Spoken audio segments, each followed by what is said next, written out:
na phiền her mi lệ phiền phôi mi cái tuần mi adam tua her mi lệ tua phôi mi thiêu dòng adam xin ninh đăng cháu câu hẳn sẽ thấy par đăng lâu dù mà chừng thấy par thật lâu cùng lâu nữa tay đi phim lại tay riêng có ý doa mà có biết chưa dùng à phôi tim nét nắng bằng la đã có biết chưa dùng à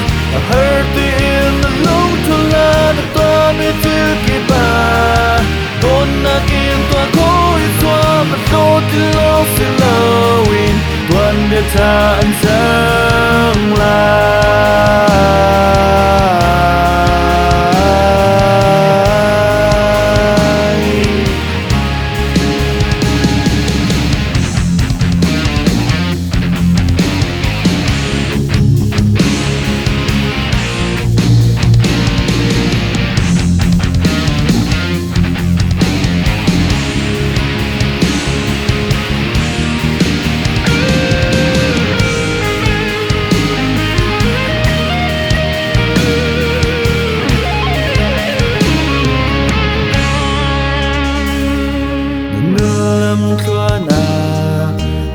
her mi lệ phiền phôi mi na tuần mi adam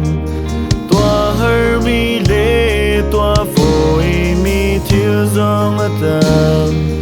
xin ninh đăng cháu câu hẳn sẽ thấy par đăng lâu dù mà chừng thấy par thật lâu cùng lâu nữa tay đi phim lại tay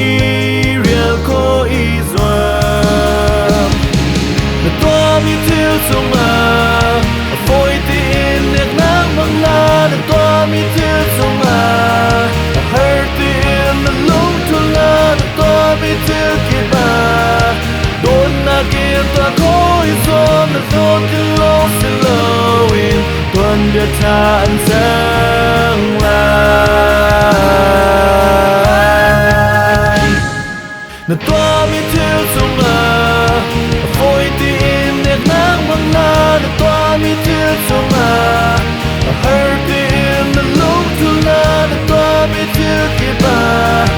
đôi na kia toa khối gió nó đôi tin lâu sẽ lâu in tuần để ta ăn sáng